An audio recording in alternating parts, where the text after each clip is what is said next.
You are kneeling in the dark beside a fire that is burned down to a bed of red coals. The others are asleep.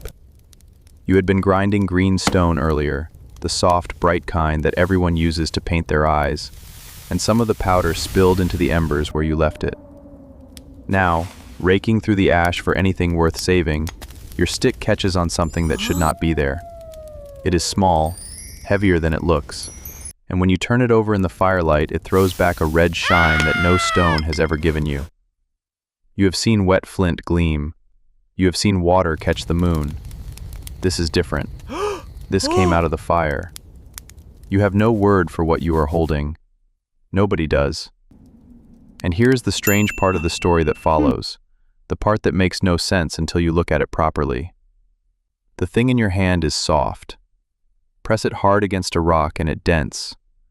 Hammer it into an edge and the edge folds over the first time you cut into bone. Every knife in the camp behind you, chipped from flint by your grandmother, is sharper than anything you will ever make from this. By every measure that matters for staying alive, this is worse than the stone you already have. So why did anyone bother? Why did people chase this material for thousands of years before it did a single useful thing for them? Stay with it, because the answer runs through a green face paint, a hole dug 40 meters into a hillside, a man frozen in ice with an axe he never got to use, and a ship on the seafloor loaded with 10 tons of the stuff. And the reason is not the one you would expect. Start with how good the old way already was. Your people have been working stone for a very long time. Not thousands of years, hundreds of thousands. The knowledge of how to strike a core so the flakes come off clean, how to read the grain in a nodule, how to press a fine edge onto a blade with a piece of antler, all of this has been refined by more generations than anyone can count. A flint edge, freshly struck, is one of the sharpest things in your world. It will open a hide in a single stroke. It costs you nothing but the walk to the outcrop and an afternoon of skilled work. That is what the new material had to compete with. And for a very long time, it lost. Now look at what you actually found first, because it was not in a fire at all. In a few places in the world, copper sits in the ground already in metal form, not locked into rock. Weathering strips away everything around it and leaves twisted red lumps lying in stream beds and cracks. Nobody had to invent anything to find these. You pick one up because it is beautiful, and it is unlike every other pebble you have ever handled. Then you hit it, because that is what you do with an unfamiliar stone, and something remarkable happens. Instead of shattering the way flint shatters, it squashes. Hit it again and it spreads. Keep going and you can flatten a lump into a sheet, roll a sheet into a bead, draw a strip into a hook. No stone has ever behaved this way. You have found a material that does not break when you work it. It changes shape and stays changed. At a settlement in the hills of Anatolia called Kayonu Tepesi, people were doing exactly this around 9,000 years before the Common Era. Archaeologists have recovered small beads, pins, and hooks from there, hammered out of native copper by hand. Look carefully at what is missing from that list. There are no copper axes, no copper knives, no copper spearheads. For the first 2,000 or 3,000 years that our species worked metal, we made almost nothing but ornaments. That is your first real clue about why anyone bothered. There was one more discovery hiding in the hammering, and it is a subtle one. Beat copper long enough and it stops cooperating. The metal grows stiff and starts to crack under the hammer. A person who did not understand this would throw the piece away. Somebody, somewhere, threw it into the fire instead, pulled it out, and found that it had gone soft and workable again. That trick lets you keep shaping a piece as long as you like, alternating hammer and fire, hammer and fire. It is the first genuine piece of metalworking knowledge our species ever held, and it was found by people who had no idea what was happening inside the metal. Still, all of this only works where lumps of ready-made copper lie on the ground, and those places are rare. The far bigger prize sat in plain sight everywhere, and for thousands of years nobody knew it was a prize at all. Walk along a rocky slope in the right country, and you will see it. Streaks of bright green in the stone, sometimes deep blue beside them. The color is startling in a landscape of brown and gray, and people noticed it immediately. Not as a source of metal, as a source of color. Grind that green rock to powder and you have a pigment that holds its brightness for years. It goes onto skin, it goes onto hide, It goes around the eyes where it sits bold and dark and makes a face look entirely different across a fire. Communities dug this stuff out and traded it long before anyone melted anything. Your ancestors were mining copper ore for thousands of years, purely to decorate their own bodies. And that is what puts the green powder near the flames in the first place, a pigment pit beside a hearth, a lump of ore dropped into a cooking fire, a potter's kiln, running far hotter than any campfire, with pieces of colored stone stacked around it because they looked good glazed. Somewhere in that long overlap between fire and color, someone raked out a bright bead of metal and had to sit down and think about what they had just seen. The step from that accident to a working furnace is enormous, and this is where the real cleverness sits. Copper does not simply melt out of rock. It needs to be pulled free, and that takes serious heat. A campfire, even a good one, sits far short of what you need. The metal will not run out of its ore until you reach around 1085 degrees, and reaching that with wood is essentially impossible. Ordinary wood burns too cool and too fast. So the first thing you need is not a furnace, it is better fuel. Charcoal is made by burning wood slowly under a covering of earth, starving it of air so the water and sap cook out and leave almost pure carbon behind. It takes days to make and a great deal of wood to produce a modest pile. It burns hotter and steadier than anything else available to you, and no serious metalworking of any kind happens without it. The second thing you need is air. A heap of glowing charcoal will only climb so high on its own because the fire is limited by the air drifting into it. Force air through it, and the temperature leaps. The earliest smelters did this by mouth, through long, clay-tipped pipes. Several people crouched around a small furnace blowing steadily in turns until their heads swam. Later came bellows made of hide and wood, worked by foot or hand, which let one person deliver far more air with far less agony. The clay nozzles that carried the blast into the fire survive on ancient sites, scorched and glassy at their tips. The third thing is a wall. You need a small clay shaft that traps the heat instead of letting it bleed away into open air, packed with alternating layers of charcoal and crushed ore. It has to withstand hours at a heat that turns rock to liquid, so the clay has to be right, and getting it wrong means the whole thing slumps and the work is wasted. Get all three correct at the same time, and something extraordinary happens down in the base of the shaft. The rock gives up its metal. A pool of liquid copper gathers at the bottom, and everything unwanted floats above it as a dark, glassy waste called slag. Break the furnace open when it cools, and there it sits. Consider what this did to the person who could actually manage it. Smelting is not something anyone picks up by watching once. It takes knowing which rock is worth carrying home, how long to burn the charcoal pile, how finely to crush the ore, how thick to build the shaft, and how hard and how long to blow. Get any one of those wrong, and a week of everybody's labor turns into a lump of worthless slag. The people who could do it reliably held knowledge that nobody else in the community was able to check or copy, and they controlled a transformation that looked, to everyone watching, like coaxing something impossible out of colored rock. Skill like that does not stay ordinary for long. Across many later societies, the smith stands slightly apart from everyone else, respected and a little feared, and the roots of that reach back to these small clay shafts. That slag turns out to be the reason we know any of this. Metal gets melted down and reused endlessly, so ancient objects vanish from the record. Slag has no value, and nobody bothers to move it, so it lies where it fell, sometimes in heaps, for 7,000 years.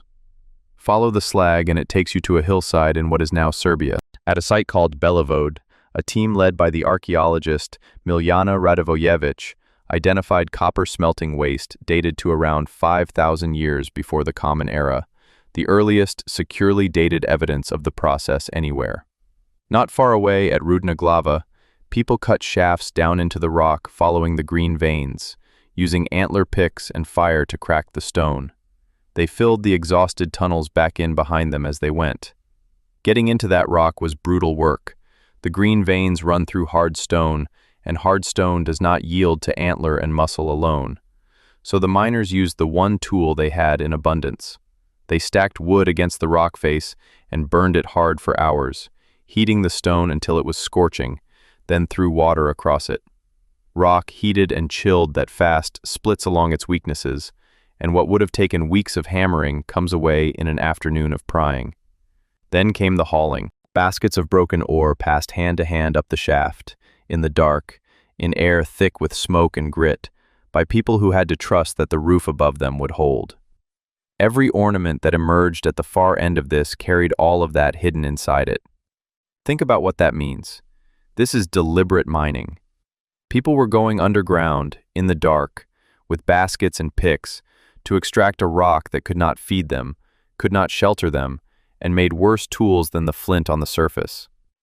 They did it because of what the metal meant.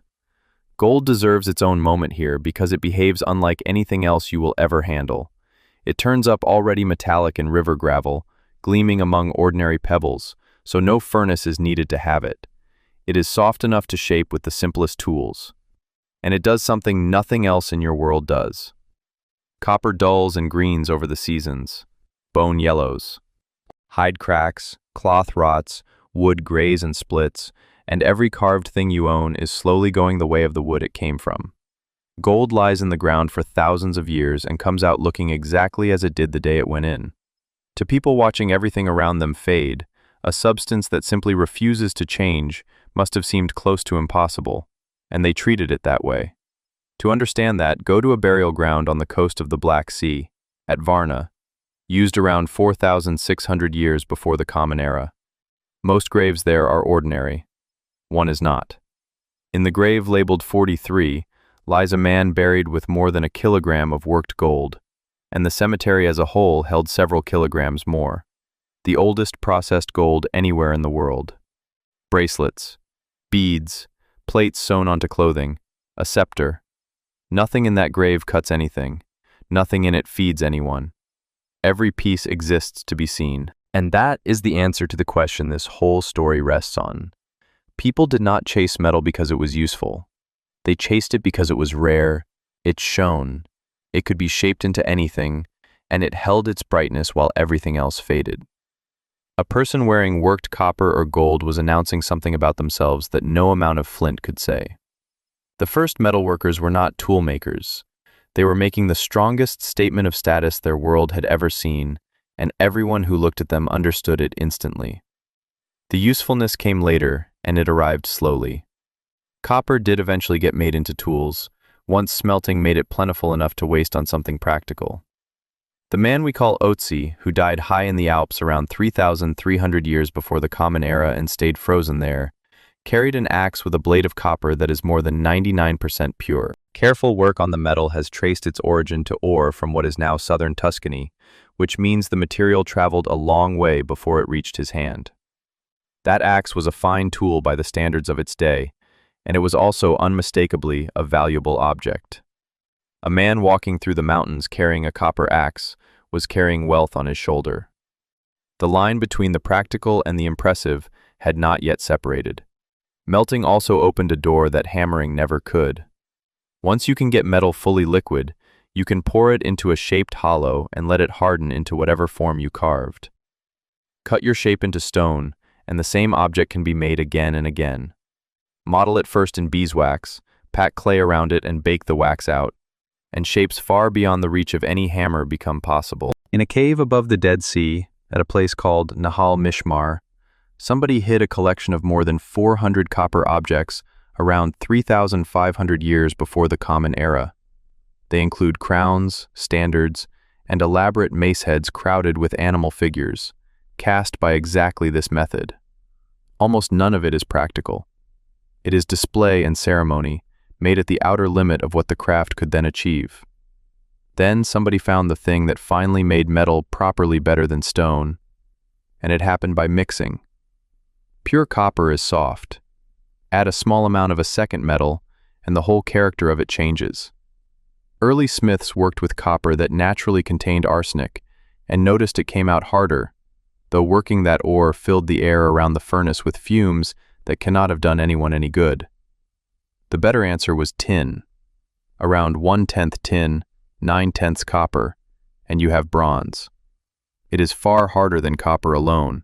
It holds an edge. It can be poured into a mold and cast into a shape you could never hammer. And if it breaks, you melt it down and cast it again. Stone can do none of that. A broken flint blade is finished forever.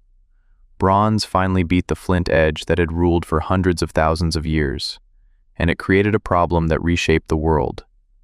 Copper ore is fairly common. Tin is not. The two almost never occur together, and the tin deposits worth working sit in a handful of scattered places, some of them thousands of kilometers from the nearest copper.